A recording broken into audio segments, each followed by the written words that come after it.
Ayo! Welcome to episode 22 of Create This Book 2 by Mariah Elizabeth and Ashleigh Monet, along will be me. Yes, she's got blue hair. This was not planned. This was not expected. This was a solution to a problem. See, when I had my pink hair, as the pink dye would fade, I had this line of orange between the black and the pink. It was driving me crazy. So I told myself I'll just bring the black down a little bit, cover that line of orange, and then boom, black to pink. Well, when I went to rinse out the black, it bled into my pink and my ends were brown. I was devastated. So I re-bleached my ends and they were almost like white blonde, okay? Then when I was rinsing the bleach out, more of the black ran into the blonde and turned it into this super pale, inky, gray blue color that was just, ugh. So I covered it with this. I'm not happy. Y'all know how I feel about blue. I knew I was going to try it at some point. I just wasn't prepared to try it this soon.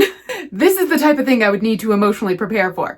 But right now, I am trying to embrace it and pretend that blue is just the coolest color ever. Blue everything, okay? I will say one thing I genuinely love about it is now when you hear them talking about some radical blue-haired liberal with a nose ring, make no mistake, they're talking about me. Anyways, today we are back in Create This Book 2 and we have 5 prompts to tackle. Yes, 5. We are doing a little bit more than normal for 2 reasons. One, I am trying to get through this book as quickly as I can. So if we have to do more prompts per episode to have fewer episodes and cross that finish line sooner, we're gonna do it. But also, I know you guys kind of appreciate a longer video. Now, mind you, that's a longer video if the content suits a longer video, not just a longer video of me yakking with no purpose. So enough of me talking. Let's jump right in and see what I can create.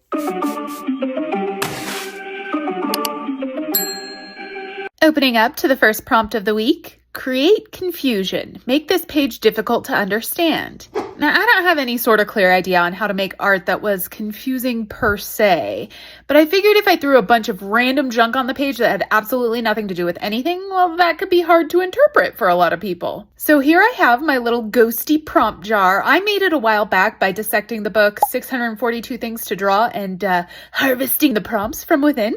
And now this is a nice little resource if I get stuck on an idea. I figure I'll combine 2 prompts on one side and 2 different prompts on the other, and hopefully they will in no way make sense together. Let's pull for the right side first. Give it a good little scramble here. Shake it, shake it, shake it, shake it. And I was actually closing my eyes when I grabbed to make sure it was random. We have 1 and 2. So we pulled a squirrel and a keychain. Okay, I can't lie. I did wish I would have gotten something a little more obscure, something harder to combine. I'm just going to make a squirrel keychain now, which isn't something super wacky, although I guess I can't say I've actually seen a squirrel keychain ever. So I don't know, maybe it is a little weird. And hey, y'all don't usually get to see my sketching process. I leave it out of my normal videos so that they don't drag on super long. But there was really no way to prepare ahead of time for this one. The prompts were chosen at random on the spot, so you get to see my sketching. And this is exactly why I don't usually include it. There's so much erasing and redrawing and changes and reworking. But here we go. I'm just going to draw a cute little squirrel clutching an acorn, of course.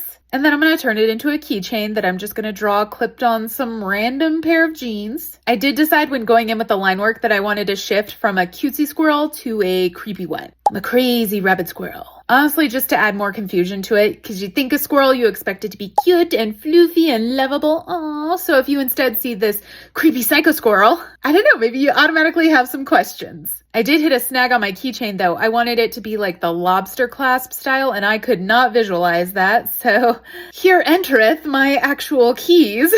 Use what we got for references, right? And with that, I can finish up the drawing on the right and we can move on to the left.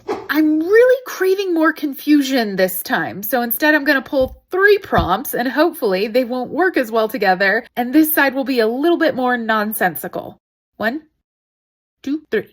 We have a horseshoe, a poodle, and Lucky Charms. For real, these 2 actually work together again, because they're the horseshoe marshmallows in Lucky Charms. Well, so much for my 3 prompt plan. Honestly though, at least a poodle eating Lucky Charms has absolutely nothing to do with a squirrel keychain. So this page ultimately will not make sense, which is the goal. I'm definitely going to continue with this idea of creepifying the animals. Personally, when I think of poodles, I think of these frou-frou, glamorous diva dog specimens. So my poodle is definitely going to go in a different direction. and bring some confusion to the table. She will be consuming a bowl of Lucky Charms, but I'm definitely going to highlight the horseshoe marshmallow, since that one was a prompt of its own. And I figured including the rest of the charms would be simple enough, because thanks to the power of 90s advertising, I vividly remember the jingle, Hearts, darts, and horseshoes, clovers, and blue moons, pots of golds and rainbows, and the red balloons. But when it came to sketching the pot of gold, I could not visualize what that marshmallow looked like. I went to pull up a reference and to my horror discovered there's no longer pots of gold in Lucky Charms. We've got hearts, stars, which by the way are not the colors I remember them being, but the pots of gold have been replaced with unicorns. This was a discovery apparently so earth-shattering that I didn't even realize that I ultimately ended up not including either the pot of gold or the unicorn in this drawing. Hey, that'll just add another layer of confusion to this piece. People will be like, where's the 8th Lucky Charm? What happened to the pot of gold? General Mills, I need answers. I mean, I'm sure I'm just being overly sensitive for no reason. I mean, it's a friggin' marshmallow, but am I the only one that is becoming increasingly irritated with society ruining our childhood one itty-bitty marshmallow at a time? Like, I just found out today that they're making a sequel to Practical Magic. My inner witch was forged from Hocus Pocus, The Craft, and Practical Magic. They have already ruined 2 of the trifecta, and now they're coming for the final boss. Absolutely not. No, ma'am. Have we no creativity anymore? You know, they called the Dark Ages the era of no new ideas, and we are in it. Version 2.0. Everything is a reboot or a sequel. Like, stop. Just stop. We need a good old-fashioned renaissance, a rebirth, innovation, fresh material. Pretty please. Sorry, that was a bit of a rant.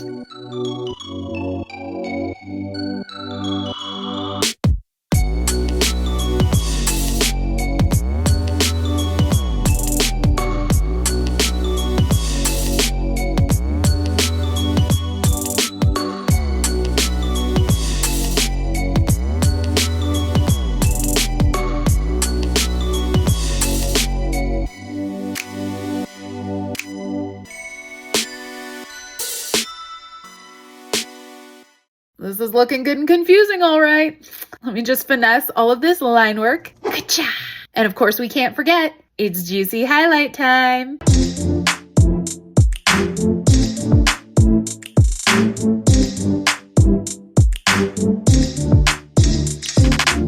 All right, let's glue this madness into the book and zhuzh up the prompt with a slew of question marks, you know, because confusion. Well, here it is. I'm happy with the drawings, and yeah, it's confusing. I don't think anyone could find a deeper message or story here. It's just weird. But moving right along, our next prompt is create peace. Make this page as peaceful as possible. Okay, this is exactly where I start to struggle with the fact that I've done so many prompts in these Create This books so far. I feel like the concepts are starting to get repetitive, and not necessarily like the prompts themselves, but like my interpretation of the prompts. Create something peaceful. What's the most peaceful thing I can think of? And to me, that's sitting inside on a rainy day, like looking out of the window, watching the rain come down, fall leaves in the background. Perfect moment of peace. But I've already done that. Create This Book 1, did a page for my favorite season. Looked just like that. Create This Book 3, did a page for my ideal paradise. Looked just like that. I can't keep making the same thing. So, okay, something else that brings me a lot of peace. Very similar, but sitting inside while it's snowing outside and just watching the snow come down. Did that. Create This Book 1 on my window prompt. Okay, so how about when you go camping and look up at the night sky and see all the stars? Create This Book 2. Did it. For the Create on Black page. Okay, what about something that personally brings me peace, where I feel just ultimate relaxation? Already had a prompt like that. Create This Book 3. Face masks and true crime. It's getting super difficult to find like new, fresh ways to kind of answer the same questions about myself.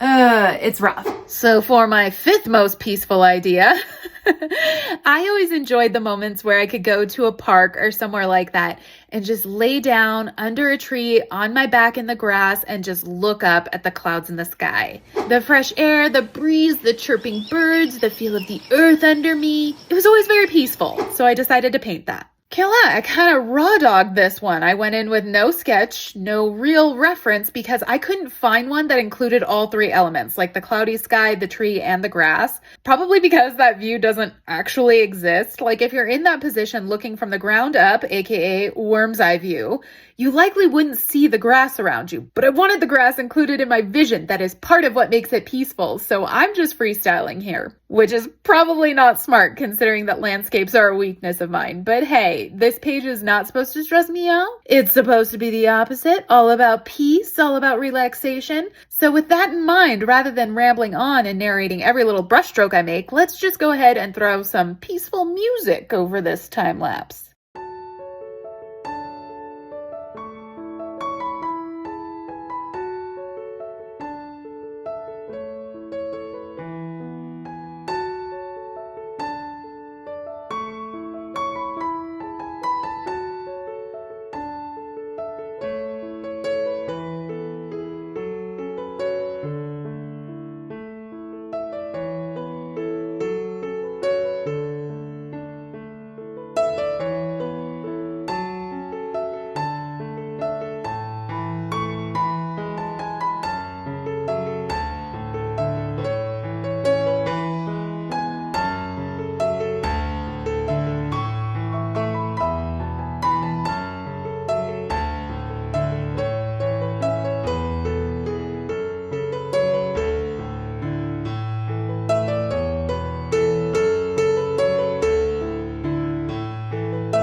That was nice. Now jumping back to the book, I want to give the prompt a little Flava Flav with that sky blue and grass green and glue in the painting. I actually really like this one. Is it perfect? No, and I don't think I'll ever really nail a landscape, but I do look at this and can imagine being there and the feeling of peace that goes along with it. So win. So on to the next prompt. Create assemblage. Write or draw something on a separate sheet of paper, cut it up and reassemble it on this page in a different way than you made it originally. So I thought it would be fun for this one to draw out a hand, but not just your average hand, the skeletal structure of a hand. Stripping it down to the bones, not only because the skeleton hand speaks to my creepy little heart, but when it came to cutting it up, I thought that having the separation of each bone would actually make repositioning it fairly easy and would ensure it would look pretty decent when it came out the other side. I kept it very simple because I had a plan to scan it, flip the image, print it out again, and then boom, I've got two hands now. This one I'm going to keep as is so we have a record of how the drawing started, and then this one I'm going to cut up and do something fun with. First, let's cut them out so we're only working with the bones. Bum ba dum bum bum. This one's good. Time to chop this one. Separate the carpals from the metacarpals and the phalanges. Why are those like the only bones I vividly remember from biology? Once the hand was in pieces, I had to decide how I wanted to arrange it. Now, my first instinct was to do the ASL sign for I love you. But yep, once again, been there, done that. Ugh, see what I mean about repetitive? Switching gears, second thought, I figured maybe I'll just go with a simple peace sign instead. I think that's kind of fitting given the world right now. We could use a little peace. Look at me creating peace for 2 prompts. And with it all glued together in the new configuration, I realized this was a step I should have probably done before cutting them out at all, but I wanted to add a little bit of shadow to each hand so they weren't so flat and basic. Then jumping back to the book, I wanted to create a nice looking background for the hands. I considered quite a few color combinations. I was originally thinking rainbow because I kind of associate the peace hand with hippies, hippies with tie-dye, tie-dye with rainbow, blah, blah, blah. But blending so many colors on a spread this size is tricky. It's a lot of work. So I ended up cutting out a few colors and settling on blue, purple, and pink. Like that's a pretty combo, and it still did it in kind of a tie-dye-ish gradient blend. So it works. Now I can glue in the hands. Lovely. And I decided to add a pair of scissors to the prompt just to give it something extra. But if I'm honest, I don't like that part. I think it looks odd and I wish I hadn't even messed with it at all. But that's okay. This is the finished page and I really do love it. I think it was a cool little idea and I actually had a good little bit of fun making it. This one was awesome. The next prompt was create a theme. Decorate this page based on a theme. I mean, could we get any more broad? I could have literally picked anything. I honestly had a little bit of paralysis with this prompt because I couldn't decide what to pick. So rather than continuing to spiral, I outsourced my idea. I asked my husband, Mr. Monet, what theme he thought I should do, and he suggested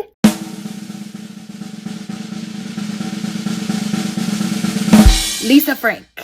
Now, like most millennials, I have a soft spot for Lisa Frank and the nostalgia that the art evokes. I was obsessed as a kid, and let's just say getting even just one Lisa Frank folder alongside the rest of my plain colored folders when school supply shopping, oh, that was such a treat that I remember each design I had vividly. I know I had the cute little rainbow leopard, and I also had the orca one, so I definitely wanted to add both of those to my page. Now, as much as I loved Lisa Frank growing up, I think it's safe to say I have deviated from that cutesy rainbow style. It just doesn't fit me and my personal aesthetic anymore. I was discussing it with my girl, Creative Paula, and she came up with the brilliant idea for me to attempt to create a gothic version of the Lisa Frank style. Love it. It's intimidating as all get out though. Like Lisa Frank and goth are two completely opposing ideas, so bringing them together was going to be one heck of a challenge. I basically figured I could go about it in one of two ways. One, I could keep the ultra bright rainbow colors that are Lisa Frank, but use them instead for some creepy goth animals. Or two, I could keep the Lisa Frank animals the same, but tone down the colors, darken the vibe, and even try to come up with my own goth rainbow. Option 2 sounded the most fun and challenging. Besides, I was feeling super nostalgic for the animals I remember from my Lisa Frank collection, so that was the route I chose to go. The first thing I did was color a base layer over everything using gray alcohol markers. I did use grays of different values, meaning some were lighter and some were darker, just so that there's still some depth to the page and the elements would still have some sort of tone variation. You see here, I managed to come up with my goth rainbow, which really was just all of the colors layered on top of a gray to create this dark, dull, toned down version of each color. All that was left to do was cover the grays using the colors that correspond with the existing Lisa Frank artwork.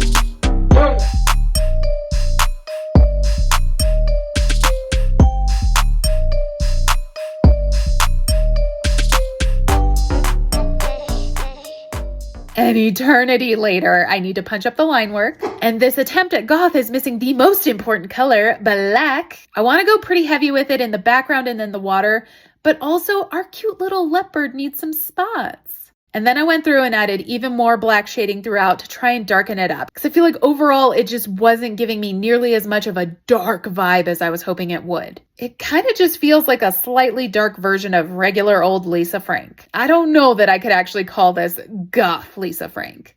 So you know what? We're just going to keep taking it in the opposite direction and add some juicy highlights. I mean, at this point, I was kind of over it. I had already spent hours working on this page between a ton of sketching, a ton of line work, coloring the whole thing with gray, coloring it all again with the colors, redoing all the lines, and now highlighting with colored pencils. So yeah, needless to say, I was beyond the point of caring. So why not add some sparkle highlights too? Okay, let's add this doozy to the book. Do I like it? Yes. Is it more my vibe than traditional Lisa Frank? Absolutely. Do I think I nailed the theme I was shooting for? Not so much, but I tried. Let's try to redeem ourselves with this last prompt. Create repetition. Fill this space by repeating something over and over. Okay, so I definitely wanted to go horror themed with this one because there are so many great horror films out there that have some sort of element of repetition, you know, creepy chants, writing something crazy on the wall over and over again, having recurring nightmares, that kind of thing. But definitely what stuck out in my memory the most is the scene from The Shining, where Wendy discovers that her husband Jack, who has been working for months, just typing on his little typewriter, all along has been slowly slipping into madness, just typing the same sentence over and over again for months, hundreds of thousands of times. All work and no play makes Jack a dull boy. So I started by opening up a blank Word document, typing that classic line, all work and no play makes Jack a dull boy. Oh, and I got to change the font to be more like a typewriter style. Now, luckily for me, I don't have to type it over and over again and slip slowly into madness myself. No, copy and paste will do just fine. Then I needed to go ahead and print this off. And I did print 2 copies, obviously one for each side of the page. Then I needed to cut them down to the appropriate size. And on one of them, I did trim out a spot for the prompt too, of course. Then I wanted to give them a little more interest. They can't just be plain white paper. In fact, in the movie scene, the paper, I believe, was kind of distressed looking, almost stained. So a light brown watercolor wash will be just what this needs. Glue the pages in. And I want to give this prompt a little extra pizzazz. I'm going to draw it as if a typewriter is writing the prompt. You know, just a little something special for this one. And that's it. It looks pretty cool. Kind of simple, but... Wait, you didn't actually think we were done here, did you? Nay. Excuse Hendrix and his butt, by the way, but I'm in the mood for a good old-fashioned portrait, and I can't imagine a better one for this page than Jack Torrance doing that Stanley Kubrick stare. This scene was just the surest sign that Jack was starting to go insane after months of isolation as he watches menacingly while his wife and son play joyfully outside. This scene was iconic. You know, I remember all of the memes of this scene that were circulating around the holidays last year. There were some bangers, like when your coworker starts raw dog coughing right before Thanksgiving break. Then, before we eat, let's say grace. Me, fat AF, ready to demolish the turkey. Watching my kid place 2 ornaments right next to each other on the Christmas tree. POV, what my coffee machine sees every morning. The way little kids be looking at you in public. Ah, pure gold.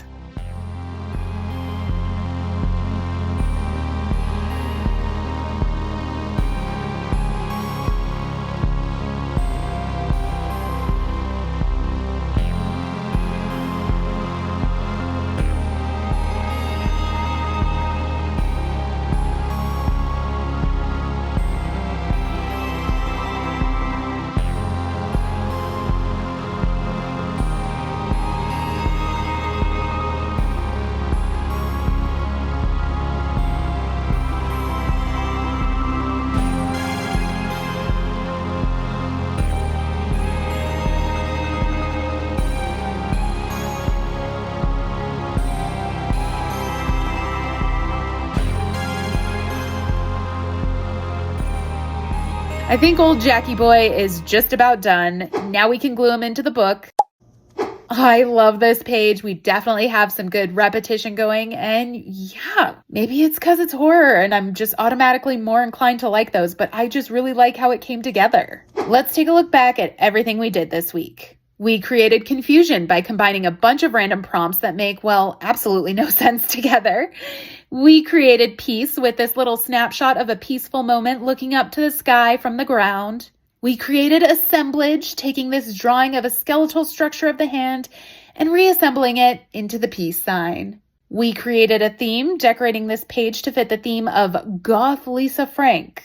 And lastly, we created repetition with this portrait of horror icon Jack Torrance, along with the repeated phrase, all work and no play makes Jack a dull boy. This was quite the awesome round of prompts. I had fun. I hope you did too. Thank you guys so much for watching. And until next time, goodbye.